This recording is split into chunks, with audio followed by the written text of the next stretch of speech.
Hello everyone. बच्चों, आज हमारा टॉपिक है सॉल्यूशन चैप्टर। हमारा सेकंड चैप्टर है। सेकंड चैप्टर सॉल्यूशन के अंदर हमारा एक टॉपिक है। टॉपिक का नाम है solubility of A solid in a liquid. इस टॉपिक के अंदर बच्चों, ये टॉपिक बहुत इंटरेस्टिंग टॉपिक है, इसलिए मैंने इसका वीडियो बनाया। और बहुत इंटरेस्टिंग के साथ साथ इस टॉपिक के बारे में बहुत ज़्यादा कन्फ्यूजन्स हैं बुक्स के अंदर, और जो यूट्यूबर्स हैं उन्होंने भी बहुत ज़्यादा कन्फ्यूज़न क्रिएट किया हुआ है इस टॉपिक में।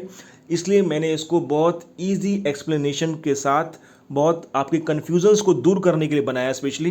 तो टॉपिक क्या है बच्चों? ये कह रहा है कि सॉल्युबिलिटी हमारी किसी भी सॉलिड की लिक्विड में किस चीज़ों पे डिपेंड करती है। मेनली वो डिपेंड करती है टेम्परेचर पर।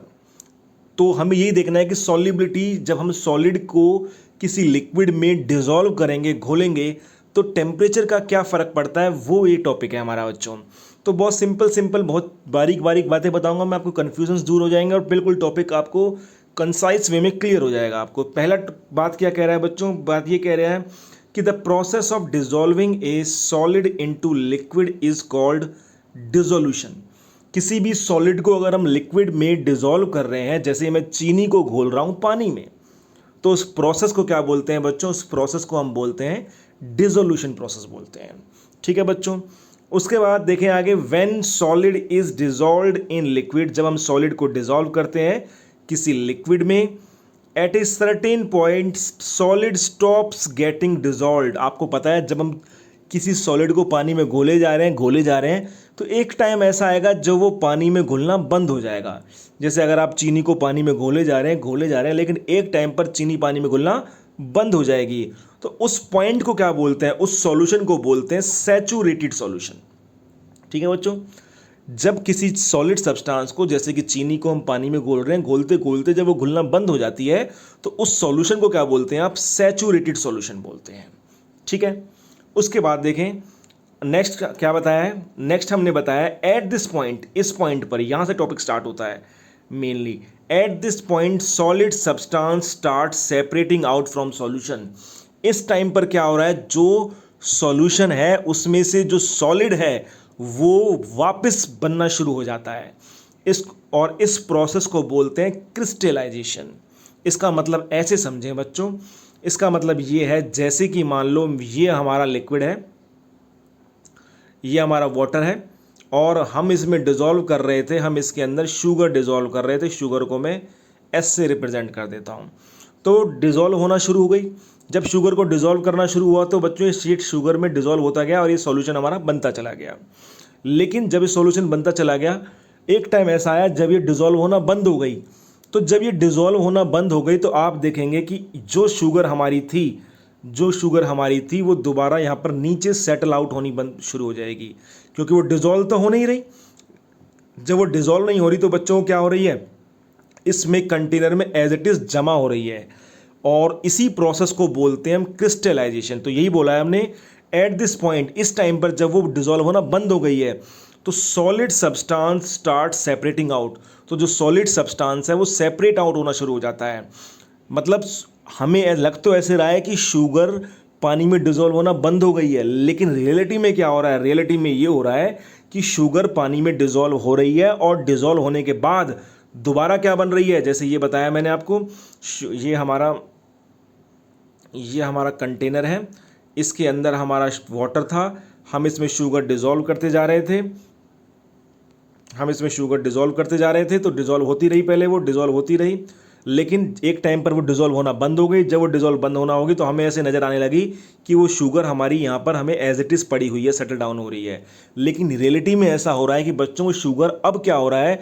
डिसॉल्व तो हो रही है अब भी, लेकिन जितनी वो डिसॉल्व हो रही है उतनी ही वापस फॉर्म हो रही है।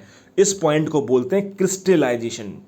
तो ये हमने बोला है कि इस पॉइंट पर solid substance start separating out from solution, मतलब जो सॉलिड है वो सॉल्यूशन से सेपरेट आउट होना शुरू हो जाता है दोबारा से। इस प्रोसेस को बोलते हैं क्रिस्टलाइजेशन। तो दो चीजें आपने पढ़ी बच्चों अभी तक इसके अंदर, एक तो डिसोल्यूशन का मतलब सॉलिड का लिक्विड में घुल जाना, और दूसरा पढ़ा आपने क्रिस्टलाइजेशन का मतलब लिक्विड में से जो सॉल्यूशन था, जो सॉलिड लिक्विड में घुल गया था, उस सॉल्यूशन में से दोबारा सॉलिड का फॉर्म होना, दोबारा सॉलिड सब्सटेंस की फॉर्मेशन हो जाना, वो कहलाता है क्रिस्टलाइजेशन। तो जब हमारा सैचुरेशन आ गया था, तो सैचुरेशन पॉइंट पर बच्चों क्या हो जाता है, dissolution is equilibrium with crystallisation. जो डिसोल्यूशन है वो इक्विलिब्रियम में हो जाता है क्रिस्टलाइजेशन के। मतलब इसका मतलब ये है बच्चों कि जितना हमारा सॉलिड घुलेगा पानी में, उतना ही ये सॉलिड जितना हमारा, आप देखें मैंने ये बताया कि इस पॉइंट पर डिसोल्यूशन इक्विलिब्रियम में आ गया क्रिस्टलाइजेशन के। इसका मतलब ये है कि जितना हमारा सॉलिड घुल रहा है लिक्विड में, उतना ही हमारा लिक्विड जो हमारा सॉल्यूशन है उसमें से सॉलिड दोबारा बनता जा रहा है। ठीक है बच्चों, जितनी चीनी पानी में घुल रही है उतना ही पानी से दोबारा क्या बन रही है, चीनी बन रही है। हालांकि हमें तो ऐसा महसूस होगा कि चीनी पानी में घुलना बंद हो गई है, लेकिन हो क्या रहा है, चीनी पहले पानी में घुल रही है और फिर दोबारा पानी से जो सॉल्यूशन था उससे चीनी दोबारा बन रही है। तो हमें ऐसा लगता है कि वो घुलना बंद हो गई है। तो सैचुरेशन के पॉइंट पर आप देख सकते हैं बच्चों, जो बहुत काम की बात है, वो डिसोल्यूशन क्या हो गया है, क्रिस्टलाइजेशन के साथ इक्विलिब्रियम में आ गया है। ठीक है बच्चों, तो तीसरी बात ही इंपॉर्टेंट हो गई। अब चौथी बात जो इसके अंदर बतानी है, जो सबसे इंपॉर्टेंट बात है, वो ये है, ये 2 पॉइंट है जो सबसे इंपॉर्टेंट पॉइंट है इस टॉपिक के। पॉइंट ये है बच्चों, अगर हमारा, अब हमें देखना है टेम्परेचर का क्या फर्क पड़ता है जब हम हीट करते हैं, टेम्परेचर देते हैं। किसी भी सॉलिड को हम डिसॉल्व कर रहे हैं लिक्विड में बच्चों, किसी भी सॉलिड को हम डिसॉल्व कर रहे हैं किसी भी लिक्विड में, तो उसको सॉलिड को जब लिक्विड में डिसॉल्व कर रहे हैं तो उस पर टेम्परेचर का क्या फ़र्क पड़ता है। तो वो 2 केस आते हैं बच्चों। इसके 2 केस क्या आते हैं। पहला केस ये है बच्चों, अगर हमारा डेल्टा एच पॉजिटिव है। अब डेल्टा एच पॉजिटिव का मतलब समझें पहले क्या है। डेल्टा एच का मतलब होता है बच्चों heat change, enthalpy change. Enthalpy और हीट एक ही बात है। अगर डेल्टा एच पॉजिटिव है तो आप समझ जाना कि रिएक्शन कैसी है हमारी, रिएक्शन हमारी एंडोथर्मिक है। ये लिखा हुआ है एंडोथर्मिक रिएक्शन है। और एंडोथर्मिक का मतलब होता है बच्चों हीट एनर्जी का एब्जॉर्ब होना, मतलब कि कूलिंग होना। ये 2 बातें आपको पता होनी चाहिए कि डेल्टा एच अगर पॉजिटिव है तो रिएक्शन कौन सी है बच्चों, एंडोथर्मिक है। और क्या हो रही है, एंडोथर्मिक का मतलब कूलिंग हो रही है वहाँ पर। और इसी तरीके से नीचे देखें, अगर डेल्टा एच नेगेटिव है, डेल्टा एच नेगेटिव का मतलब हीट एनर्जी बाहर निकल रही है, रिलीज हो रही है, उस प्रोसेस को बोलते हैं हम एक्सोथर्मिक प्रोसेस। और इसके अंदर क्या हो रही होती है बच्चों, हीटिंग हो रही होती है, मतलब गर्मी निकल रही होती है। जब हीट एनर्जी बाहर निकल रही है तो मतलब गर्मी हो रही है, हीटिंग हो रही है। ठीक है बच्चों, जैसे गर्मियों के दिनों में एक्सोथर्मिक है और सर्दियों के दिनों में एंडोथर्मिक है। तो ये 2 बातें पता लग गई बच्चों आपको इस पॉइंट के अंदर। तो अब आगे दोबारा से करते हैं। अगर डेल्टा एच पॉजिटिव है तो प्रोसेस हमारी एंडोथर्मिक है और वहाँ पर क्या हो रही है, कूलिंग हो रही है। इसका मतलब आपको पता है। तो अगर हम टेम्परेचर को बढ़ाएंगे तो सॉल्युबिलिटी भी बढ़ जाएगी। इसको कैसे समझे, टेम्परेचर इंक्रीज करने पर सॉल्युबिलिटी भी इंक्रीज हो जाती है। इसको ऐसे समझे बच्चों, हर कोई चीज़ बैलेंस करने की कोशिश करती है, हर किसी अपने आप को, हर जैसे नेचर है वो खुद को बैलेंस करने की कोशिश करता है। जब हमने टेम्परेचर बढ़ाया, जब हमने डेल्टा एच पॉजिटिव था, इसका मतलब क्या थी, कूलिंग थी। डेल्टा एच पॉजिटिव का मतलब कूलिंग थी। और हमने क्या दिया, टेम्परेचर को बढ़ाया। टेम्परेचर बढ़ाने का मतलब हीट देना। पहले से कूलिंग थी और हमने क्या करा, उसको हीट दी। तो इसका मतलब सॉल्युबिलिटी क्या हो जाएगी, इंक्रीज हो जाएगी, क्योंकि वो बैलेंस कर रहा है उसको। पहले से बच्चों कूलिंग थी और हमने क्या दिया, उसको टेम्परेचर दिया, मतलब उसको हीट दी।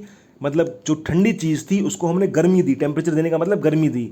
तो क्या हो रहा है, वो बैलेंस हो रहा है। तो बैलेंस होने का मतलब उसकी सॉल्युबिलिटी क्या हो जाएगी बच्चों, वो इंक्रीज हो जाएगी। उसकी सॉल्युबिलिटी को वो फैक्टर बढ़ाएगा। ठीक है। सेकंड देखें, इस वाले केस में अगर डेल्टा एच हमारा नेगेटिव है, एक्सोथर्मिक प्रोसेस है। एक्सोथर्मिक का मतलब मैंने बताया, हीटिंग हो रही है, गर्मी बन रही है, और फिर हमने टेम्परेचर को बढ़ाया, टेम्परेचर इंक्रीज करा। तो पहले से ही गर्मी है बच्चों, हीटिंग है एक्सोथर्मिक में, और हम और टेम्परेचर को बढ़ा रहे हैं। तो पहले से ही गर्मी है और टेम्परेचर को बढ़ा रहे हैं, तो ये क्या कर रहा है, ये उल्टी बात हो रही है, बैलेंस सिस्टम बिगड़ रहा है। पहले से ही गर्मी है और अगर हम उसका और टेम्परेचर बढ़ाएंगे तो जो सिस्टम है वो इरिवर्सिबल हो जाएगा, मतलब कि वो फॉलो अप नहीं करेगा, वो बैलेंसिंग नहीं हो पा रही है। तो जो सॉल्युबिलिटी है वो क्या हो जाएगी, डिक्रीज हो जाएगी। जो सॉल्युबिलिटी वाला फैक्टर है वो घटेगा, क्योंकि पहले से हीटिंग थी, एक्सोथर्मिक था, पहले से हीटिंग थी, गर्मी थी पहले से, और हमने टेम्परेचर को और बढ़ा दिया, मतलब और गर्मी दी उसको, और हीट दी। तो उससे क्या होगा बच्चों, जो पहले से ही गर्मी है, पहले से उसको किसी ने खाना खाया हुआ है और उसको भूख नहीं है, उसको हम और खाना खिलाए जा रहे हैं, तो इसका मतलब क्या है, उसको हम अनस्टेबल कर रहे हैं, इसका मतलब वो प्रोसेस ठीक नहीं है, तो सॉल्युबिलिटी क्या हो जाएगी हमारी, डिक्रीज हो जाएगी। तो ये दो बातें, इसके अंदर चार बातें बताई बच्चों मैंने आपको। मेन चीज़ क्या है, सॉलिड डिजोल्व होता है किसी भी लिक्विड में तो डिसोल्यूशन कहलाता है, और जब एक पॉइंट ऐसा आता है जिस पर सॉलिड डिजोल्व होना बंद हो जाता है, उस प्रोसेस को बोलते हैं हम सैचुरेटेड पॉइंट बोलते हैं, सैचुरेशन बोलते हैं। इस सैचुरेशन पॉइंट पर डिसोल्यूशन रिवर्स इक्विलिब्रियम में आ जाता है क्रिस्टलाइजेशन के। और अगर हम, तीसरी बात यह है कि अगर हम डेल्टा एच पॉजिटिव है, मतलब कि कूलिंग हो रही है, एंडोथर्मिक रिएक्शन है, तो टेम्परेचर बढ़ाएंगे तो सॉल्युबिलिटी भी बढ़ेगी। और अगर डेल्टा एच नेगेटिव है, मतलब कि एक्सोथर्मिक रिएक्शन है, मतलब हीटिंग हो रही है, तो टेम्परेचर बढ़ाएंगे तो सॉल्युबिलिटी डिक्रीज होगी। ये हमारा सारा का सारा टॉपिक था बच्चों।